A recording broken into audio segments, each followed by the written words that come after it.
शुभ सकाळ सर्वांना. आमची झोप अजून व्हायची आहे कारण 2 दिवस सुट्टी आहे. काल रथसप्तमी होती आणि विदर्भात या महिन्यात यात्राच यात्रा असते. रिनमोचन, बैरम आणि मजा असते रोडगेची.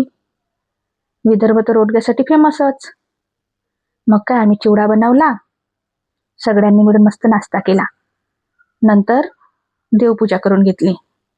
रथसप्तमी होती तर नारायणाची पूजा केली, तुळशीची पूजा केली आणि नंतर मग आम्ही ठरवलं की आज रोडगे बनवायचे. रथसप्तमीच्या दिवशी दूध पण ऋतू घातला, प्रसाद बनवला. आमच्याकडे जो प्रसाद बनवतात ना तो असाच असतो. लहानपणी आम्ही त्याला पिवळा भात म्हणायचो. गावाकडे रोडगेची मजाच वेगळी असते. पण मग काय शहरात आम्ही खाऊ नाही काय, पण परवडत नाही बाबा. 2 किलोच्या रोडगेले 200 रुपयाच्या तर गवऱ्याच लागल्या. पण ठीक आहे, रोडगेसाठी ते पण मान्य आहे. विदर्भाचं पोरग पहिल्यांदा रोडगे बनवायला बसलं. येत नाही पण फ्लॅश मारली. विदर्भात राहून रोडगे न येणारं हे एकमेव पोरग आहे. काल खूप मजा आली.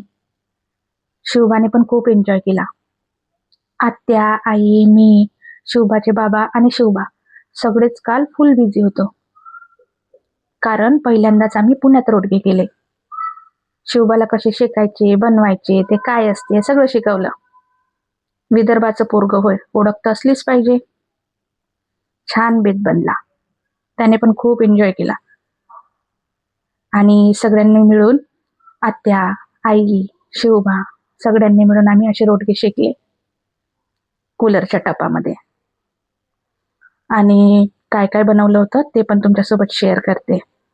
तर आमची भात, वरण, लैला मजनूची भाजी म्हणजेच आमची फेमस आलू वांग्याची भाजी, दह्याची चटणी, मठ्ठा, सलाद आणि ठेचा. शिवबाने आम्हाला जेवायला वाढलं. काय मज्जा! हा, पोट भरून मन भरून जेवण केलं. रोडगे म्हणजे आमच्यासाठी स्वर्गसुख. सीझरला जायच्या आधी घेतलं बा एकदाचं